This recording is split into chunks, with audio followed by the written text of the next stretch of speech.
Oh, look. Oh, I think McLaren just released the McLaren 15. Oh, I better take a look.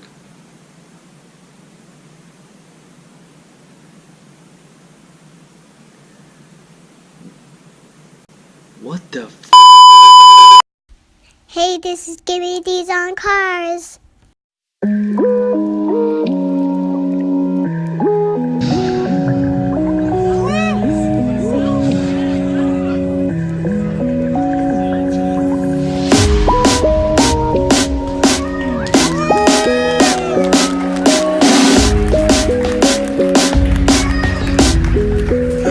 So I'll be your reason.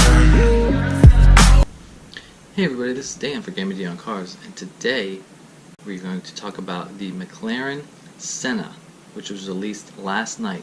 Now, I want to say this, that well, after I saw the car released last night, I thought it was pretty ugly. I don't know if it was just the lights of the place in the McLaren, performance center or whatever, but I went to bed thinking it was awful.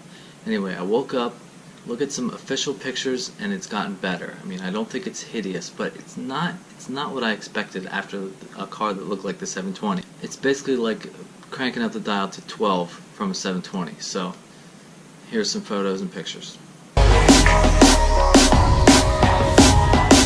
I made you fall slow. So I'll be your reason. Now, first up, let's talk about the things that I like, okay? This car is supposed to be the track-focused hypercar from McLaren, sort of like the P1 successor. Now, the P1 was a fantastic car, definitely, raised the bar for McLaren at the time, like 5 years ago, going up against the 918 Spider and the LaFerrari. But this is sort of taking it to the next level because downforce and aerodynamics are now king. So it's got a 800 horsepower 4-liter twin-turbo V8. Now that's the same engine that's used in the 720, but it doesn't have any, battery or hybrid assistance like the P1 did. I think that was actually a 3.8-liter V8 in the P1, and now this is a 4-liter because it's like the next generation of the engine. So 800 horsepower, 800 foot-pounds of torque, which is ridiculous for just a, normal gasoline-powered engine, no hybrid powertrain. It's going to be the track-focused monster. Now, it's I don't know if McLaren is big on like setting Nürburgring times, but I guarantee you this would be the fastest car ever. It's 600 pounds lighter than the Porsche 911 GT2, which is the current record holder of the Nürburgring. That car had 700 horsepower. This car has 800 horsepower, and it's 600 pounds lighter. So I guarantee you it would smash records. But I don't know if McLaren is all about the numbers because I don't think they've really released an official time for the 720. Other thing that's good, I like the roof scoop. I think that looks awesome, but it just doesn't look as smooth or as good as like the P1 or even the 720. Now I know you say they didn't compromise on performance because of looks, but I don't know. I don't think it's as good looking as the 720, or it definitely didn't look like what I thought it would look like in the spy shots. They released a spy shot of just the back tail lights and a couple little vents before. It didn't show the wing. I think the wing is kind of interesting looking too. It kind of goes, instead of coming up like every other wing, it kind of arches down and then you have the piece there. But it's alright. I mean, I'm sure it's going to grow on you. I'm not one of the people that saw the 720 initially and thought, oh, that's ugly. I thought it was stunning. I mean, I was blown away by the 720. This car, definitely not so much. So what I don't like, I don't understand the windows in the door. I mean, there's the one picture where you can see straight through. I mean, what are you gonna look at somebody's kneecap, from the door? I don't understand that.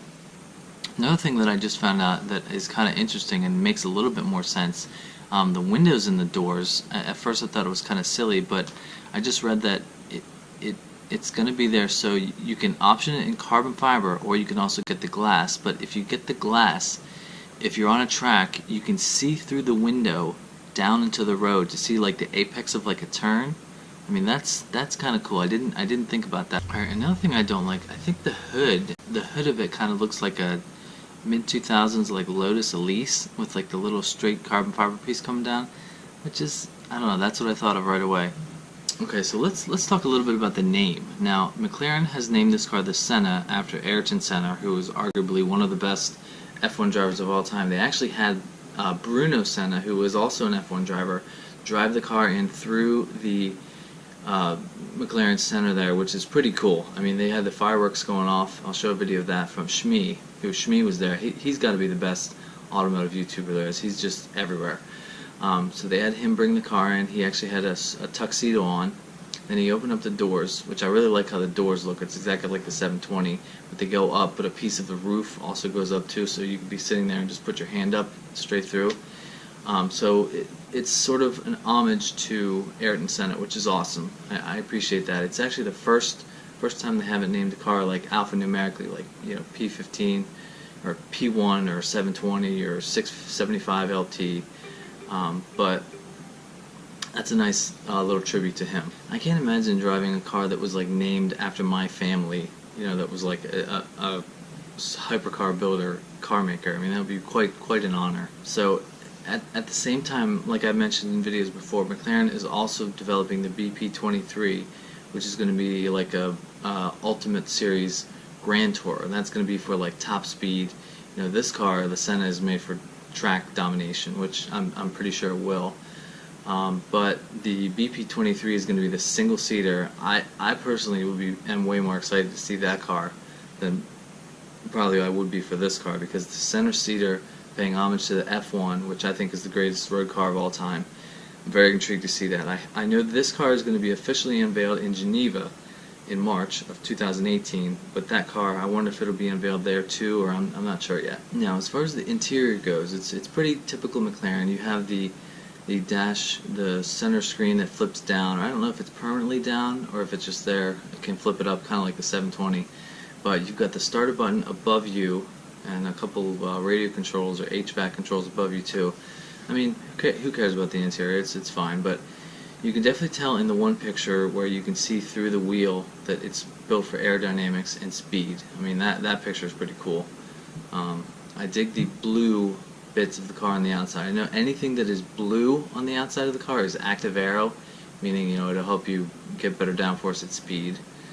But yeah, overall, I was definitely not as impressed as I was with the 720. I think this is going to be an absolute track monster. I mean, it's gonna break records, and I don't know if McLaren is about the Nürburgring times or whatever. I mean, I think they should be, but I definitely wasn't impressed. I was talking with my buddy Jacob Shuey. What's up, man? He texted me after. He was like, "Hey, did you see it?" I said, "Yeah." I said, you know, I don't know how I feel about it. So, anyway, first world problems. Jacob Shuey knows somebody who is actually getting one of these, which is unbelievable. I think they're making like 500 of them worldwide. So what an honor that would be to take delivery of a car like this. So I'm impressed with it, but I just don't think the looks are up to snuff with what McLaren has been doing. I think the P1 is a better looking car than this, but that's a generation ago. I mean, that's 5 years ago. So what do you guys think? Let me know what you think about the Senna. Do you think it's a good idea to name it after a person or a racing driver, or they should have gone with the P15? Let me know what you think. I hope you enjoyed this video. If this is the first time you're stopping by, please like and subscribe, and I'll see you next time. See ya.